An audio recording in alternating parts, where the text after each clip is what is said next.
Season की शुरुआत एक मार्शल आर्ट के मैच से होती है, जहां फीमेल लीड काओ का मैच शुरू होने वाला था। हम देखते हैं कि काओ ने एक रेड कलर की हेयर क्लिप पहनी हुई है, जो उसके सामने वाली लड़की देख बहुत गुस्से में आ जाती है और मैच शुरू होते ही काओ पर लगातार हमले करने लगती है। काओ हार नहीं मानती, वो भी लड़ने की कोशिश करती है, जिसे देखकर मेल लीड बाय खुश नजर आता है। लेकिन काओ बहुत बुरी तरह जख्मी होते हुए बेहोश हो जाती है, जो देख उसकी तरफ 3 लड़के भागते हुए आते हैं। इनमें से एक बाय था जो उसके पास पहले पहुंच जाता है और इसी के साथ ये सीन यहीं कट हो जाता है। आइए अब इस मैच के पीछे की कहानी को जानते हैं। काओ एक अनाथ लड़की है जिसके पेरेंट्स की डेथ हो चुकी है और वो अपने एडॉप्टिव फादर जैंग के साथ रहती है। जैंग की बेटी काओ को बिल्कुल भी पसंद नहीं करती। जैंग का एक मार्शल आर्ट्स का स्कूल भी है जहाँ काओ सफाई का काम करती है। अब इसके बाद हम टिंग नामी लड़के से मिलते हैं जो बहुत फेमस मार्शल आर्ट्स प्लेयर है और उसका मैच पूरे चाइना में लाइव दिखाया जा रहा है। उसके मैच जीतने का जश्न पूरे चाइना वाले मनाते हैं क्योंकि बहुत टाइम बाद चाइना मार्शल आर्ट्स चैंपियनशिप जीता था। फिर एंट्री होती है एक लड़की की जो वहां आकर सबके सामने टिंग पर ये इल्जाम लगाती है कि उसने एनर्जी बूस्ट करने के लिए ड्रग्स लेकर मैच जीता है। वो लड़की ये कहना चाह रही थी कि जैसे 10 साल पहले चाइना चीटिंग से जीता था, इस बार भी वैसा ही हुआ है और 10 साल पहले मैच खेलने वाले और कोई नहीं बल्कि जैंग था। टिंग ये बात सुनकर गुस्सा हो जाता है और सबके सामने कह देता है कि ट्रॉफी लेने से पहले वो चेकअप करवाएगा।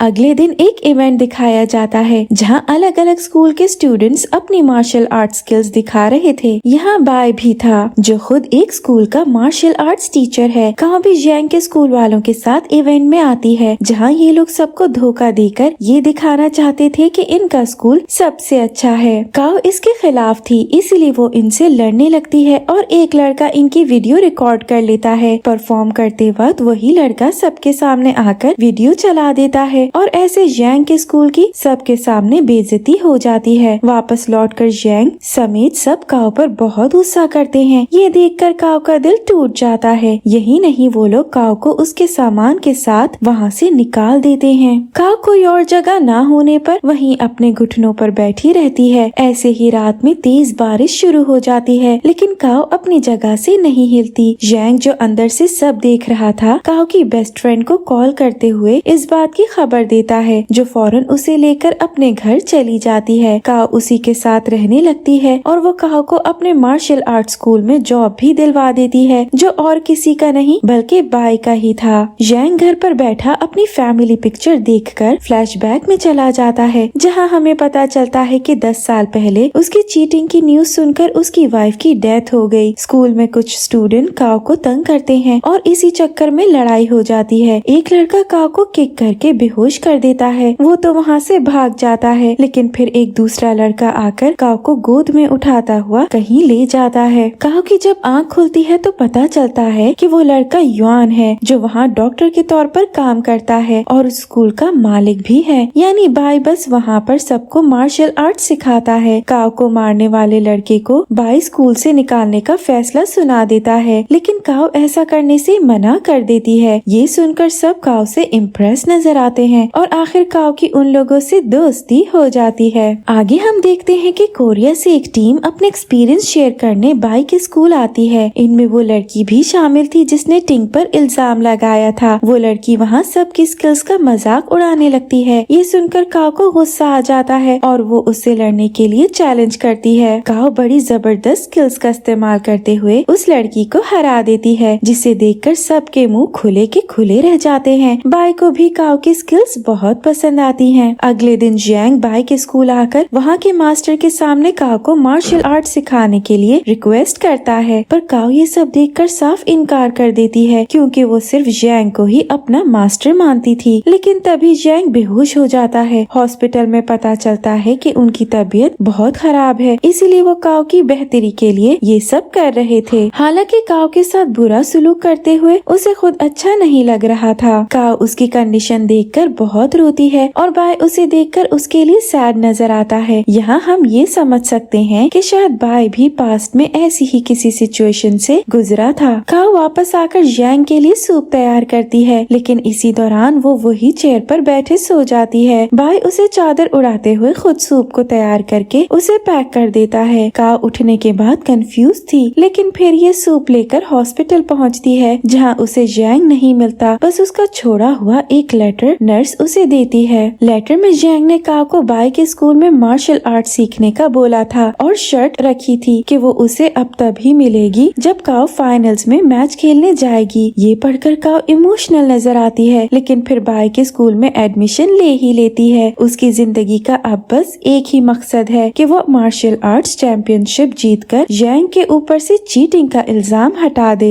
सीन्स टिंग और उसकी बहन पे शिफ्ट होते हैं। टिंग की बहन भी उसकी तरह मार्शल आर्ट्स चैंपियन है, जो युआन को पसंद करती है और उससे मिलने जाती है। इस सीन से हमें पता चलता है कि टिंग, युआन और बाई बचपन से एक दूसरे को जानते हैं, लेकिन अब इन लोगों के बीच एक दरार आ चुकी है। यहाँ पर बस एक छोटी सी झलक दिखाई जाती है, जिसमें हम देखते हैं कि कैसे युआन चैंपियनशिप बीच में छोड़कर चला गया था, जिस वजह से बाई और युआन की फैमिली को बहुत नुकसान हुआ था। इस वजह से टिंग ने युआन से बात करना छोड़ दी थी। काव जो युआन को पसंद करने लगी थी, उसे टिंग की बहन के साथ देखकर अच्छा महसूस नहीं करती। तभी युआन भी उसे देख फौरन उसके पास आकर उसकी चोट के बारे में पूछता है। टिंग की बहन ये देखकर जेलस हो जाती है और काव को अपने साथ प्रैक्टिस के बहाने मार्शल आर्ट्स हॉल ले जाके बहुत ज्यादा जख्मी कर देती है। काव को अपनी हार पर बहुत शर्म आती है। बाई भी ये सब बैठे देख रहा था। काव ठीक होने के बाद बाहर काम से आती है, जहाँ वो एक बूढ़े आदमी की मदद करती है, तो वो उसे एक किताब गिफ्ट करता है जिसमें मार्शल आर्ट्स की सीक्रेट स्किल्स के बारे में लिखा था। काव उस किताब को पढ़ने में इतना मसरूफ थी कि वो टिंग की गाड़ी के सामने आ जाती है, लेकिन टिंग किसी तरह उसे बचा लेता है। वो उससे बात करने की कोशिश करता है, लेकिन काव उसे जवाब दिए बगैर अपनी किताब वापस मांगती है, जो उसके पास गिर गई थी। टिंग काव को छेड़ने लगता है, लेकिन काव अपनी स्किल्स का इस्तेमाल करते हुए टिंग से उसकी बुक वापस ले लेती है। टिंग को काव पसंद आ जाती है और वो उससे फ्लर्ट करने की कोशिश करता है, लेकिन काव उसे इग्नोर करते हुए चली जाती है। टिंग अपनी मॉम से हॉस्पिटल मिलने आता है, जो काफी साल से कोमा में थी। यहाँ हमें आखिर टिंग और युआन के बीच की कहानी का पता चलता है। असल में टिंग की मॉम मार्शल आर्ट्स प्लेयर थी, जिनका युआन की मॉम के साथ मैच चल रहा था, लेकिन युआन की मॉम ने उन्हें गलती से सर के बल गिरा दिया, जिसके बाद वो कोमा में चली गयी। इसके बाद से टिंग युआन से नफरत करने लगा और युआन ने इसीलिए मार्शल आर्ट्स बीच में ही छोड़ दिया। अब बस टिंग का मकसद युआन को बड़े मैच में हराना था। कॉम्पिटिशन स्टार्ट हो जाते हैं, जहाँ पहले राउंड में बाई अपने 2 और स्टूडेंट्स के साथ हिस्सा लेता है। ये लोग आसानी से जीत जाते हैं, लेकिन यहाँ टिंग भी मौजूद था, जो काव को बाई के स्कूल वालों के साथ देखकर समझ जाता है कि काव बाई की स्टूडेंट है। जब ये लोग बाहर आते हैं तो काव का सामना उसके पुराने स्कूल वालों से होता है, जो उसकी बेइज्जती करने का कोई मौका नहीं छोड़ते। इन लोगों में जैंग की बेटी भी शामिल थी। बाई आकर काव को डिफेंड करता है। काव अपनी मार्शल आर्ट स्किल को इम्प्रूव करने की कोशिश करती है, लेकिन नाकाम हो जाती है, जिस वजह से वो बहुत परेशान रहने लगती है। टिंग अपनी बहन को लेने आता है और बाई के स्कूल के बाहर उसका इंतजार करने लगता है, लेकिन तभी उसकी नजर काव पर पड़ती है, जो गार्डन में बहुत फोकस से प्रैक्टिस कर रही थी। वो छुपकर उसके पीछे आता है और ऐसे एक्ट करता है जैसे कि काव की किक उसे लग गई हो। काव को उसकी फिक्र होने लगती है और टिंग कहता है कि सॉरी के बदले में काव को उसे लंच पर ले जाना चाहिए। काव मान जाती है और टिंग उसे एक बड़े रेस्टोरेंट लेकर आता है, जहाँ के प्राइसेस देखकर तो काव का दिल बाहर ही आ जाता है। उसकी शक्ल देखकर टिंग छुपकर मुस्कुराने लगता है और बिल उसे बिना बताए खुद पे कर देता है, लेकिन वो काव के सामने ऐसे एक्ट करता है जैसे बिल अभी भी उसे पे करना हो। जब काव को सच का पता लगता है तो उस पर बहुत गुस्सा हो जाती है। टिंग उससे माफी मांगते हुए उसे मार्शल आर्ट्स की कुछ खास स्किल्स के बारे में बताता है। ये सुनकर काव बहुत खुश होते हुए फौरन स्कूल वापस आ जाती है, जहाँ इस बार वो अच्छे से परफॉर्म करती है। लेकिन इस सब के बीच काव अपने पाँव को थोड़ा बहुत जख्मी कर लेती है और वो युआन के पास बैंडेज करवाने आती है, लेकिन वहाँ टिंग की बहन भी मौजूद थी, जो अकेले में काव को युआन से दूर रहने के लिए कहती है। काव आखिर उससे दूर रहने का फैसला कर लेती है। कंपटीशन के सेकंड राउंड का दिन कुछ ही दूर था, लेकिन उससे पहले ही कंपटीशन लड़ने वाली एक स्टूडेंट का एक्सीडेंट हो जाता है। बाई उस लड़की के बदले में काव को कंपटीशन में लड़ने के लिए कहता है, क्योंकि उसे उसकी स्किल्स पर पूरा भरोसा था। कंपटीशन से एक दिन पहले वो खुद उसे ट्रेन करते हुए बहुत सारी टेक्निक सिखाता है। ऐसे कंपटीशन का दिन आ जाता जाता है जहाँ काओ को बाई के स्कूल की तरफ से हिस्सा लेते देख जैंग के स्कूल वाले उसका बहुत मजाक उड़ाने लगते हैं। काओ की कंपेटिटर एक एक्सपीरियंस्ड लड़की थी जिसे देखकर काओ का कॉन्फिडेंस लेवल बहुत लो हो जाता है। शुरू में तो काओ उस लड़की से लड़ नहीं पाती, लेकिन फिर ब्रेक के दौरान बाई उसका कॉन्फिडेंस बढ़ाता है और काओ पूरे जोश के साथ मैच में वापस आती है। इस बार वो जबरदस्त तरीके से उस लड़की को हरा देती है, जिसे देखकर सब बहुत खुश हो जाते हैं। टिंग भी वहाँ मौजूद था, जिसका सामना उसके एक पुराने दुश्मन से होता है। अब क्योंकि वो लड़ने के मूड में नहीं था, तो वो उस आदमी से भागने लगता है और रास्ते में उसकी काओ से मुलाकात हो जाती है, जो उसकी मदद करती है। काओ को आखिर यहाँ पता चल ही जाता है कि टिंग असल में फेमस मार्शल आर्ट्स प्लेयर है और वो उससे नाराज हो जाती है क्योंकि उसने ये बात उससे छुपाई थी। वापस आकर काओ कंपटीशन जीतने की न्यूज युआन को देना चाहती थी, लेकिन आखिरी वक्त पर टिंग की बहन की बातें याद करते हुए वो पीछे हट जाती है। उसे देखकर उसकी बेस्ट फ्रेंड अंदर ही अंदर कोई प्लान बनाना शुरू कर देती है। वो अगले दिन युआन के पास आकर उसे कहती है कि काओ को बहुत बुरी चोट लग गई है। यहाँ साथ ही वो काओ को अपने रेस्टोरेंट का पता भी देती है, जहाँ काओ स्कूल के बाद उसकी मॉम के लिए काम करती थी। युआन फौरन वहाँ पहुँच जाता है, लेकिन फिर काओ को ठीक देख उसे खुशी होती है। वो खाना बनाने में उसकी मदद करने लगता है और दोनों ही साथ मुस्कुराते हुए नजर आते हैं। टिंग जो काओ को ढूंढ रहा था, उसका पता लगाते हुए वही रेस्टोरेंट पहुँच जाता है, जहाँ वो युआन को काओ के साथ देखकर बहुत गुस्से में आ जाता है। एक तो युआन उसका दुश्मन था और अब वो उस लड़की के साथ था जिसे वो पसंद करता है। टिंग अगले दिन काओ के स्कूल के बाहर आकर उसके लिए गाना गाते हुए उसे फ्लावर्स देकर कन्फेस करता है, लेकिन काओ को ये भी उसका कोई झूठ लगता है। तभी वहाँ बाई आ जाता है, जो टिंग को वहाँ से जाने के लिए कह देता है और अपने सारे स्टूडेंट्स को लेकर अंदर स्कूल में चला जाता है। बाहर टिंग की युआन से भी मुलाकात हो जाती है और दोनों में काओ को लेकर बहस हो जाती है। मैच के अगले राउंड का दिन आ जाता है, जहाँ टिंग भी काओ को देखने आया था। बाई काओ को मैच पर फोकस करने के लिए कहते हुए उसका हौसला बढ़ाता है। इसी के साथ काओ सारे राउंड्स जीत जाती है। अगली बारी जैंग के स्कूल वालों की थी, जिनकी तरफ से उसकी बेटी लड़ रही थी, लेकिन वो ठीक से लड़ नहीं पाती और जख्मी होते हुए गिर जाती है। तभी काओ पीछे से आते हुए उसे बहुत हिम्मत देती है। उसकी बातें सुनकर आखिर वो मैच जीत जाती है और इसी वजह से काओ और उसके बीच सब ठीक हो जाता है। काओ इस बात से बहुत खुश थी। तभी उसके पास टिंग आता है, जो उसे अपने साथ ये कहकर ले जाता है कि वो उसे जैंग से मिलवाएगा। असल में टिंग बस काओ से दोबारा कन्फेस करना चाहता था, लेकिन काओ वहाँ जैंग को ना देखकर बहुत ही ज्यादा गुस्सा हो जाती है। वो टिंग पर चिल्लाती हुई वहाँ से चली जाती है और टिंग तो बस टूटे दिल के साथ उसे देखता रहता है। सेमीफाइनल का दिन आ जाता है, जहाँ काओ का सामना एक बहुत फास्ट प्लेयर से होता है, जिसके सामने काओ ज्यादा फाइट नहीं कर पा रही थी। सब ये देखकर परेशान थे, क्योंकि उन्हें लग रहा था कि काओ हार जाएगी। ब्रेक में बाई काओ के पास आकर उसे कुछ स्किल्स बताता है, जिसकी मदद से वो मैच पर फोकस कर सकती है। काओ उसकी एडवाइस लेते हुए अच्छे से लड़ते हुए और बहुत कूल तरीके से अपनी व्हर्लविंड किक का इस्तेमाल करते हुए जीत जाती है। बाई सबको लेकर रेस्टोरेंट सेलिब्रेट करने आता है, जहाँ सब मिलकर कॉटन कैंडी गेम खेलने का डिसाइड करते हैं। इसमें करना ये था कि जिन दो लोगों के पास सेम नंबर आएगा, वो साथ मिलकर एक ही कॉटन कैंडी खाएंगे। अब ये सुनकर जो ख्याल सबके दिमाग में आया होगा वो बिल्कुल सही है, क्योंकि बाई और काओ के पास ही एक जैसे नंबर्स निकलते हैं। आगे क्या होगा ये जानने के लिए मिलते हैं नेक्स्ट पार्ट में। Thank you for watching.